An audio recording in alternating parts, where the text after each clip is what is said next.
Welcome to today's morning report chart analysis videos on Wednesday the 11th of October with me, Richard Perry, market analyst at Hantec Markets.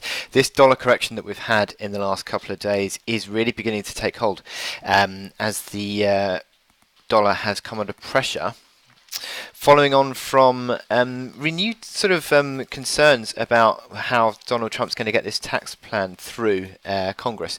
Basically, he's sort of engaged in a bit of a spat with Republicans, and there seems to be sort of an increasing likelihood that the number of Republicans sort of moving against Donald Trump in the vote would number more than two, which would subsequently mean that the Republicans would lose their majority.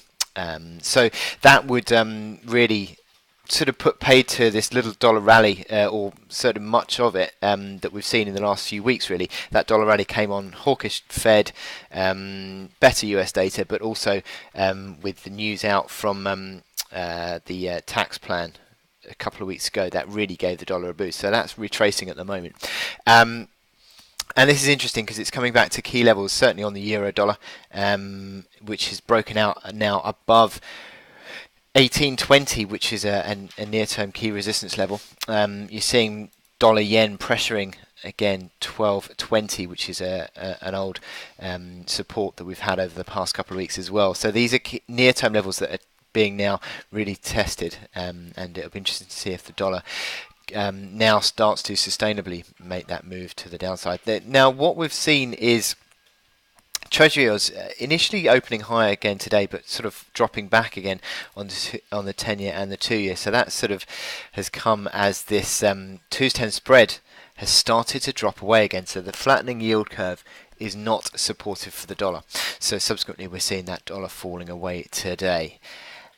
Now, in terms of equity markets, again, a little bit of a disappointing move, really. Initially, we saw a bit of positivity in the European markets, which had been supported by the news yesterday that Catalonia was going to be sort of putting its independence bid on hold for a while. Subsequently, we see Spanish markets higher, but the DAX initially higher, but just dropping away again, failing to really find that traction to the upside. And FTSE again also is lower. So for the rest of the day, we've got not a huge amount until this evening. Really, you got the jobs openings at 3 o'clock, but also we're looking out for Fed speakers. But there's not a great deal other than that. Fed speaker today is Robert Kaplan, who is a voter and a mildly dovish voter on the committee.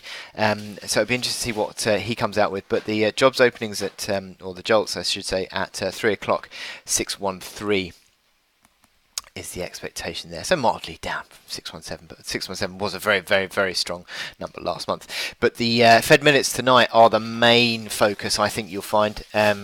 And Fed minutes are not expected to contain too many surprises, I think, because what we've seen the Fed speakers since the Fed meeting sort of all pushing ahead with their sort of expectation of a December rate hike, and sort of trying to talk up the fact that the inflation data throughout 2017 is going to be seen as transitory.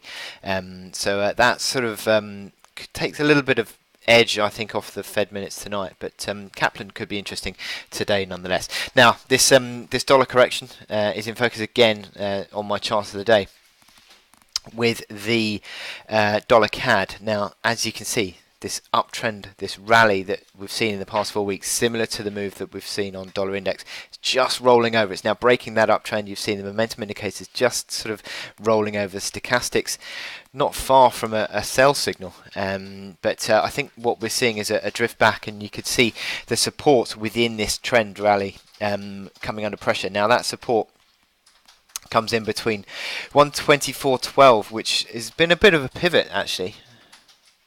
Having been supportive, it became resistance on several days before breaking up and then becoming supportive again. So that is a key level near term, bit of a pivot support there, 124.12, but 124.45, as you can see on the hourly chart, is the first real support within this trend higher. And look at this 144-hour moving average.